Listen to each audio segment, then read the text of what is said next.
శ్రీ సాయినాథాయ నమః. శ్రీ సాయి సచ్చరిత్రము 47వ అధ్యాయం. బాబా చెప్పిన వీరభద్రప్ప చెన్నబసప్పల పాము కప్ప కథ. గత అధ్యాయములో 2 మేకల పూర్వ వృత్తాంతమును బాబా వర్ణించారు. ఈ అధ్యాయమును కూడా అట్టి పూర్వ వృత్తాంతమును వర్ణించు వీరభద్రప్ప యొక్కయు చెన్నబసప్ప యొక్కయు కథలు చెప్పుదాం. ప్రస్తావన: శ్రీ సాయి రూపము పావనమైనది. ఒక్కసారి వారి వైపు దృష్టి నిగిడించినచో ఎన్నో గత జన్మల విచారమును నశింపజేసి ఎంతో పుణ్యము ప్రాప్తించునుటల చేయును. వారి దయాదృష్టి మనపై బరపినచో మన కర్మబంధములు వెంటనే వీడిపోయి మనం ఆనందమును పొందెదము. గంగా నదిలో స్నానము చేయు వారి పాపములన్నయూ తొలగును.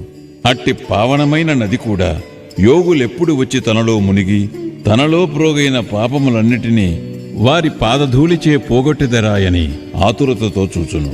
యోగుల పవిత్ర పాదధూళి చేతనే పాపమంతయు కడుగుకొని పోవునని గంగామాతకు తెలియను. యోగులలో ముఖ్యాలంకారము శ్రీ సాయి. పావనముచే ఈ క్రింది కథను వారి నుండి వినుడు. పాము కప్ప. సాయిబాబా ఒకనాడు ఇట్లు చెప్పదొడిగెను.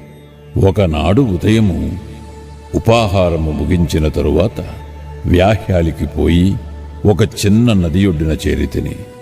అలసిపోవుటచే అచ్చట విశ్రాంతి నొందితిని. చేతులు కాళ్ళు కడుగుకుని స్నానము చేసి హాయిగా కూర్చునియుంటిని. అచ్చట చెట్ల నీడలున్న కాలిత్రోవ బండిత్రోవ రెండునూ కలవు. చల్లని గాలి మెల్లగా వీచుచుండెను. చిలుమును త్రాగుటకు తయారు చేయుచుండగా కప్పయొకటి బెకబెకలాడుట వింటిని. చెకుముకురాయి కొట్టి నిప్పు తీయుచుండగా ఒక ప్రయాణికుడు వచ్చి నా ప్రక్కన కూర్చుండెను. నాకు నమస్కరించి తన ఇంటికి భోజనమునకు రమ్మని వినయముతో ఆహ్వానించాను. అతడు చిరుము వెలిగించి నాకు అందజేశాను. కప్ప బెకబెకమనుట తిరిగి వినిపించాను. అతడు అదేమియో తెలుసుకొన కోరెను. ఒక కప్ప తన పూర్వజన్మ పాపఫలము అనుభవించుచున్నదని చెప్పితిని. గత జన్మలో చేసిన దాని ఫలము ఈ జన్మలోననుభవించి తీరవలేను. దానిని గూర్చి దుఃఖించినచో ప్రయోజనము లేదు. వాడు చిలుమును పీల్చి నాకందజేసి తానే స్వయముగా పోయి చూచెదనని చెప్పాను.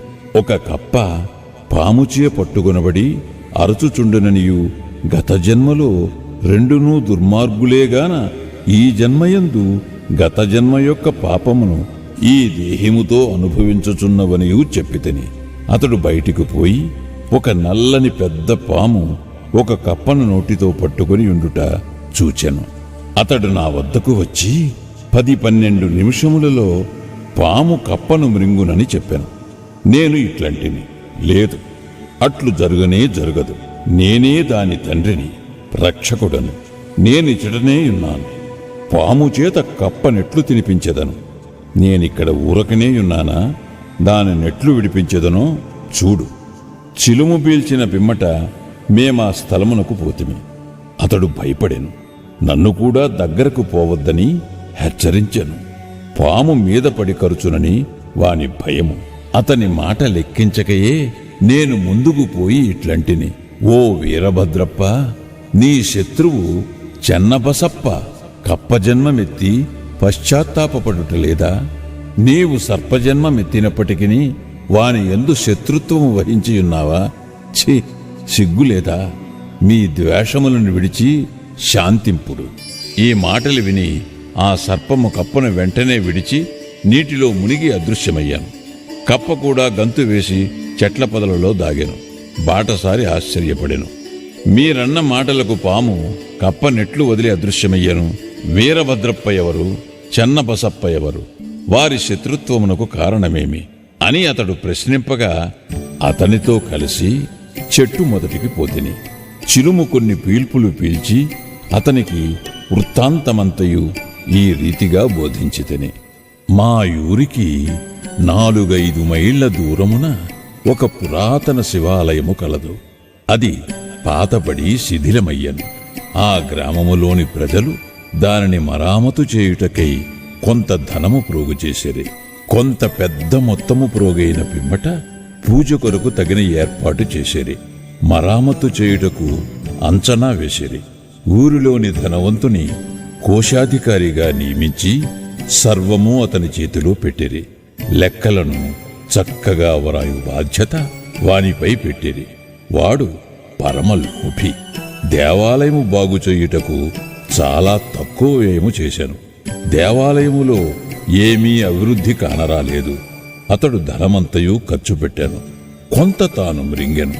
తన సొంత డబ్బు కొంచెమైనను దానికై వెచ్చించలేదు. తియ్యని మాటలు చెప్పువాడు. అభివృద్ధి కాకుండుటకు ఏవో కారణములు చెప్పేవాడు. గ్రామస్తులు తిరిగి వాని వద్దకు పోయి అతడు సొంతముగా తగిన ధన సహాయము చేయని ఎడల మందిరము వృద్ధి కాదని చెప్పిరి. వాని అంచనా ప్రకారము పని సాగించవలసినదని చెప్పుచూ మరికొంత ద్రవ్యమును వసూలు చేసి అతనికిచ్చిరి. వాడా ధనమును పుచ్చుకుని పూర్వము వలనే ఊరక కూర్చుండెను. కొన్నాళ్ల పిమ్మట మహాదేవుడు వాని భార్యకు కలలో కనిపించి ఇట్లు చెప్పెను, నీవు లేచి దేవాలయపు శిఖరమును కట్టుము. నీవు ఖర్చు పెట్టిన దానికి 100 రెట్లు ఇచ్చెదను. ఆమె ఈ దృశ్యమును తన భర్తకు చెప్పాను. అది ధనము వ్యయమగుటకు హేతువగునేమోయని భయపడి ఎగతాళి చేయిచు అది ఉత్త స్వప్నమనియు దానిని నమ్మనవసరము లేదనియు, లేకున్నచో దేవుడు తనకు స్వప్నములో గనబడి ఏల చెప్పలేదనియు, తాను మాత్రము దగ్గర లేకుండెనాయనియు, ఇది దుస్వప్నము వలె కనిపించుచున్నదనియు, భార్యాభర్తలకు విరోధము కల్పించున్నట్లా తోచుచున్నదనియు అతడు సమాధానము చెప్పాను. అందుచే ఆమె ఊరుకొనవలసి వచ్చాను. దాతలను బాధించి వసూలు చేయు పెద్ద మొత్తము చందాలయందు దేవునకు ఇష్టముండదు. భక్తితోనూ ప్రేమతోనూ మన్ననతోనూ ఇచ్చిన చిన్న చిన్న మొత్తములైన దైవమిష్టపడును. కొన్ని దినముల పిమ్మట దేవుడామెకు స్వప్నములో తిరిగి కనిపించి ఇట్లనెను, భర్త దగ్గరున్న చందాల గూర్చి చిగాకు చెందనవసరము లేదు. దేవాలయము నిమిత్తము ఏమైనా వ్యయము చేయమని అతని బలవంతము చేయవద్దు. నాకు కావలసినవి భక్తి మరియు సద్భావము. కాబట్టి నీకిష్టమున్న సొంతముదేదైనా ఇవ్వవలెను. ఆమె తన భర్తతో సంప్రదించి తన తండ్రి తనకిచ్చిన బంగారు నగలు దానము చేయ నిశ్చయించెను. ఆ లోభి ఈ సంగతి విని చికాకు చెంది భగవంతుని కూడా మోసము చేయ నిశ్చయించుకొనెను. ఆమె నగలను ఎంతో తక్కువ ధర కట్టి 1000 రూపాయలకు తానే కొని నగదునకు బదులుగా ఒక పొలమును దేవదేయముగా నిచ్చాను. అందులకు భార్య సమ్మతించాను. ఆ పొలము వాని సొంతము కాదు, అది ఒక పేదరాలకు డుబ్కీయను నామెది. ఆమె దానిని 200 రూపాయలకు కుదువు పెట్టి ఉండెను. ఆమె దానిని తీర్చలేకపోయాను. ఆ టక్కరి లోభి తన భార్యను, డుబ్కీని, దైవమును అందరినీ మోసగించెను. ఆ నేల పనికిరానిది, సాగులో లేనిది. దాని విలువ చాలా తక్కువ. దాని వలన ఆదాయమేమీయూ లేదు. ఈ వ్యవహారమిట్లు సమాప్తి చెందాను. ఆ పొలమును పూజారి అధీనములో నుంచిరి. అందులకతడు సంతసించాను. కొన్నాళ్లకు ఒక చిత్రము జరిగాను. గొప్ప తుఫాను సంభవించాను. కుంభవృష్టి కురిశాను. లోభి ఇంటికి పిడుగుపాటు తగిలి వాడు వాని భార్య చనిపోయేది. డుబ్కి కాలగతి చెందెను. తరువాతి జన్మలో ఆ లోభి మధురాపట్టణములో ఒక బ్రాహ్మణ కుటుంబములో పుట్టి వీరభద్రప్పయ్యను పేరనుండెను. అతని భార్య పూజారి కుమార్తెగా జన్మించాను. ఆమెకు గౌరీ అని పేరు పెట్టిరి. డుబ్కి మందిర గొరవనింటిలో మగ శిశువుగా జన్మించాను. అతనికి చెన్నబసప్పయ్యని నామమిడిరి. ఆ పూజారి నా స్నేహితుడు. అతడు నా వద్దకు తరచుగా వచ్చుచుండెను. నా వద్ద కూర్చుండి మాట్లాడుచూ చిలుము పీల్చెడివాడు. అతని కుమార్తె గౌరి కూడా నా భక్తురాలు. ఆమె త్వరగా ఎదుగుచుండెను. ఆమె తండ్రి వరుణుకై వెతుకుచుండెను. ఆ విషయమై చిగాకు పడనవసరము లేదనియూ, ఆమె భర్త తానై వెతుకుకొని వచ్చుననియూ నేను చెప్పితిని. కొన్నాళ్లకు వీరభద్రప్పయ్యను ఒక బీద బ్రాహ్మణ బాలుడు భిక్షకై పూజారి ఇంటికి వచ్చాను. పూజారి నా సమ్మతి ప్రకారము వానికి గౌరినిచ్చి పెండ్లి చేశాను. అతడు కూడా నా భక్తుడయ్యాను.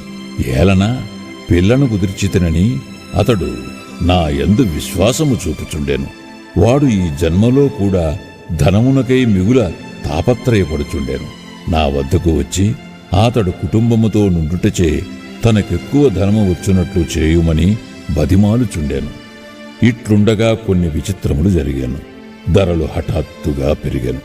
గౌరి అదృష్టము గలది పొలమునకు ధర పెరిగాను. కానుకగానిచ్చిన పొలము 1,00,000 రూపాయలు కమ్మిరి. ఆమె ఆభరణముల విలువకు 100 రెట్లు వచ్చాను. అందులో సగము నగదుగా ఇచ్చిరి. మిగతా దానిని 25 వాయిదాలలో ఒక్కొక్క వాయిదాకు 2,000 రూపాయలు చొప్పున ఇచ్చుటకు నిశ్చయించిరి. అందుకందరూ సమ్మతించిరి. కాని ధనమునకై తగవులాడిరి. సలహా కొరకు నా వద్దకు వచ్చిరి. ఆ ఆస్తి మహాదేవునిది కాబట్టి పూజారిది. పూజారికి కొడుకులు లేనందున సర్వ హక్కులు గౌరికి వచ్చాను. ఆమె సమ్మతి లేనిదే ఏమీ ఖర్చు చేయవద్దని చెప్పితిని.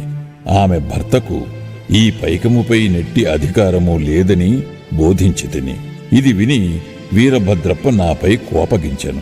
ఆస్తిపై గౌరికే హక్కు కలదని తీర్మానించి దానిని కబళించుటకు నేను యత్నించుచున్నానని నుడివెను. అతని మాటలు విని భగవంతుని ధ్యానించి ఊరుకుంటిని. వీరభద్రప్ప తన భార్య గౌరిని తిట్టెను. అందుచే ఆమె పగటిపూట నా వద్దకు వచ్చి ఇతరుల మాటలు పట్టించుకునవలదనియు తనను కూతురుగా చూచుకునవలననియు వేడుకొనెను. ఆమె నా ఆశ్రయమును కోరుటచే నేనామెను రక్షించుటకు 7 సముద్రములైనా దాటుదునని వాగ్దానమిచ్చితిని. ఆనాడు రాత్రి గౌరికొక స్వప్న దృశ్యము కనపడెను. మహాదేవుడు స్వప్నములో కనిపించి ఇట్లనెను, ధనమంతయు నీదే, ఎవరికీ ఏమీయును ఇవ్వవలదు. చెన్నబసప్పతో సలహా చేసి దేవాలయపు మరామత్తు నిమిత్తము కొంత ఖర్చు చేయుము. ఇతరులముకై వేము చేయవలసి వచ్చినప్పుడు మసీదులోనున్న బాబా సలహా తీసుకొమ్ము. గౌరి నాకీ వృత్తాంతమంతయు తెలిపెను. నేను తగిన సలహానిచ్చితిని. అసలు తీసుకుని వడ్డీలో సగము మాత్రము చెన్నబసప్పకు ఇవ్వమనియు వీరభద్రప్పకు ఇందులో జోక్యము లేదనియు నేను గౌరికి సలహానిచ్చితిని. నేనిట్లు మాట్లాడుచుండగా వీరభద్రప్ప చెన్నబసప్ప కొట్లాడుచు నా వద్దకు వచ్చిరి. సాధ్యమైనంత వరకు వారిని సమాధానపరచితిని. గౌరికి మహాదేవుడు చూపిన స్వప్న దృశ్యమును చెప్పితిని. వీరభద్రప్ప మిగుల కోపించి చెన్నబసప్పను ముక్కలు ముక్కలుగా నరికెదరని బెదిరించాను. చెన్నబసప్ప పిరికివాడు. వాడు నా పాదములు పట్టి నన్నే ఆశ్రయించాను. కోపిష్టి శత్రువు బారి నుండి కాపాడేదనని నేను వానికి వాగ్దానము చేసితిని. కొంతకాలమునకు వీరభద్రప్ప చనిపోయి పాముగా జన్మించాను. చెన్నబసప్ప కూడా చనిపోయి కప్పగా జన్మించాను. చెన్నబసప్ప బెకబెకలాడుట విని నేను చేసిన వాగ్దానమును జ్ఞప్తికి తెచ్చుకుని ఇక్కడికి వచ్చి వానిని రక్షించి నా మాటను పాలించుకుంటిని. భగవంతుడు ఆపద సమయమందు భక్తుల రక్షించుటకై వారి వద్దకు పరుగెత్తును. భగవంతుడు నన్నిచటకు పంపి చెన్నబసప్పను రక్షించాను. ఇదంతయు భగవంతుని లీల. నీతి. ఈ కథ వల్ల మనము నేర్చుకున్న నీతి ఏమనగా, ఎవరు చేసిన దానిని వారే అనుభవించవలను. ఇతరులతో గల సంబంధములన్నిటినీ బాధను కూడా అనుభవించవలను.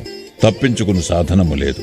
తనకెవరితోనైనా శత్రుత్వమున్న ఎడల దాని నుండి విముక్తిని పొందవలను. ఎవరికైనా ఏమైనా బాకీయున్నా దానిని తీర్చివేయవలను. రుణము కాని శత్రుత్వ శేషము కాని ఉన్నచో దానికి తగిన బాధపడవలను. ధనమునందు పేరాస గలవానిని అది హీనస్థితికి తెచ్చును. తుట్ట తుదకు వానికి నాశము కలుగు చెయ్యును. శ్రీ సాయినాథాయ నమః.